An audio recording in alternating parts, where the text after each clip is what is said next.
Which books should a person read at least once in their life? The Demon-Haunted World by Carl Sagan. It's basically a treatise, plea on critical thinking and proper application of the scientific method for the good of the species. Here is a quote. Greater than I have a foreboding of an America in my children's or grandchildren's time, when the United States is a service and information economy, when nearly all the key manufacturing industries have slipped away to other countries, when awesome technological powers are in the hands of a very few, and no one representing the public interest can even grasp the issues, when the people have lost the ability to set their own agendas or knowledgeably question those in authority, when, clutching our crystals and nervously consulting our horoscopes, our critical faculties in decline, unable to distinguish between what feels good and what's true, we slide, almost without noticing, back into superstition and darkness. Many wonderful quotations from that book. Greater than, one of the saddest lessons of history is this. If we've been bamboozled long enough, we tend to reject any evidence of the bamboozle. We're no longer interested in finding out the truth. The bamboozle has captured us. It's simply too painful to acknowledge, even to ourselves, that we've been taken. Once you give a charlatan power over you, you almost never get it back. The Count of Monte Cristo. It is full of strong emotions, and makes you question what is justice. My all-time favorite, The Importance of Being Earnest by Oscar Wilde. Reading plays is a great experience, plus this one is hilarious. 35 is a very attractive age. London society is full of women of the very highest birth who have, of their own free choice, remained 35 for years. The Man Who Mistook His Wife for a Hat by Oliver Sacks. No, seriously. It's a non-fiction journal-style book about a psychiatrist, edit, neurologist, and how he dealt with the different problems, illnesses and issues, and in turn, how the patients have been able to adapt and overcome the obstacles. It's very moving. Not always easy or pleasant, but powerful book. Surprised to find this on here, but glad that Sacks has other people that appreciate Hi Monsieur. If you read any of his other books, I loved this one, and I'm curious if there are any other you would recommend by Hi Monsieur. Edit. Thank you for all the recommendations and comments regarding the author. It is good to see his memory lives on. Crime and Punishment. The KGB used Dostoevsky as part of their training for interrogations, and it was so effective that the CIA was convinced they had developed a truth serum. Monsieur, he really knew how to write about the inner workings of the mind. Late edit. For those asking about the source for the KGB story, I picked that up from watching Adam Curtis. https://en.wikipedia.org/wiki/Adam_Curtis. Unfortunately, I don't remember which of his documentaries it was in, but I would recommend all of his films, which can be found on YouTube. Notes from Underground is also fantastic if you want an introduction to Dostoevsky without on the length of one of his regular novels.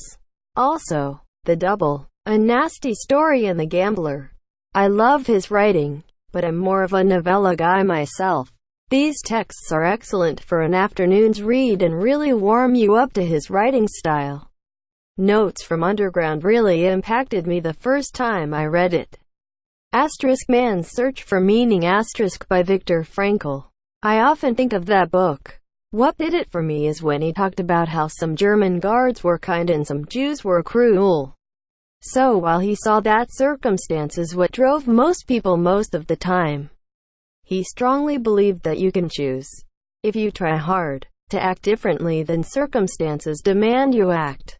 He says it a lot better than me though. Strong to NDED recommend.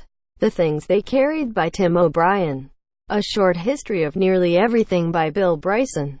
Short history is one of my favorites. Introduction **** welcome and congratulations ****. I am delighted that you could make it ***. Getting here wasn't easy. I know ***. In fact, I suspect it was a little tougher than you realize. Marcus Aurelius Meditations. Begin the morning by saying to thyself, I shall meet with the busybody, the ungrateful, arrogant, deceitful, envious, unsocial. All these things happen to them by reason of their ignorance of what is good and evil. Great stuff. Catch 22. Hilarious. Depressing. Couldn't put it down. You must learn Snowden's secret. I absolutely hated this book and was so confused for about the first half. But then there's a single chapter halfway through that twists everything around and made me love the whole thing. I'm really glad I didn't give up on it. The Very Hungry Caterpillar. Deleted. Watership Down. I fell in love with it in 6th grade and stole the teacher's copy and never gave it back. Sorry, Mrs. R. I read that copy to tatters. Have bought multiple copies and read them to tatters since. But only the brown cover with the brown bunny on front. As time goes on, they're getting harder to find. I have made just about every member of my family read it. I don't even know why I love that book so much. When I open it up and read the first line, a feeling comes over me like I am home. You might already know, but Richard Adams did an AMA on Reddit, helped by his grandson. I remember when I realized that WD was him processing his experiences in WWLL, which made it all the better. In my opinion, it also got me to see religion in a different way. I'm still an atheist, but I now can appreciate faith as a positive force for people. Goibji to Watership Down is on my bucket list. I've recommended Brave New World to everyone I know. Not only does it touch on class hierarchy, which is still present in most societies, either blatantly or subtly, but the book also delves into what happens when we strive for efficiency and forget about some of the most important aspects of what makes us human. Very recommended. Seems an old book, yet Togeter with 1984, Fahrenheit 481, and Mars Chronicles, some current events, seems as relevant as the book's stories. 100 Years of Solitude. It's so beautiful. I loved every page.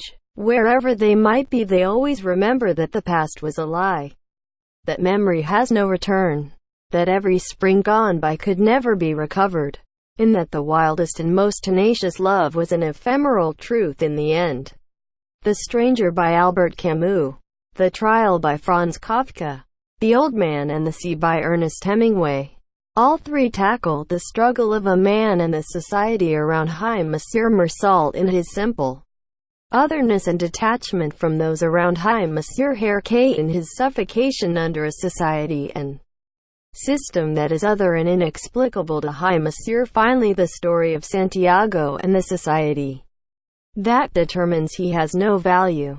Dear readers, I would advise mixing in some less depressing books in between these three, but highly recommend them all. East of Eden. There's a coffee shop in my town called Thou Mayest. Never have I seen so many people read John Steinbeck before than when they opened. The Little Prince by Antoine de Saint-Exupéry. Very short book, but I believe everyone should read this at least once, especially adults. Every time I've read The Little Prince, I've gotten something profoundly new out of it. A masterwork. The Martian Chronicles by Ray Bradbury. I say this because this is the book that made me realize that I can enjoy reading too. Huge nerd. Name gives it away. And I could never get into any novel we ever read in English class. There were a few I enjoyed, like Tom Sawyer and Of Mice and Men, but nothing that I still would think about weeks afterwards. Then I finally take science fiction literature class and Martian Chronicles is the first book up. I read the whole thing in about 2 days. This was the kind of thought-provoking science fiction I loved, as well as the best teacher I've ever had. This book is a series of connected short stories about the colonization of Mars. It's relevant, it's smart, it's funny. It was the first time I ever truly enjoyed reading.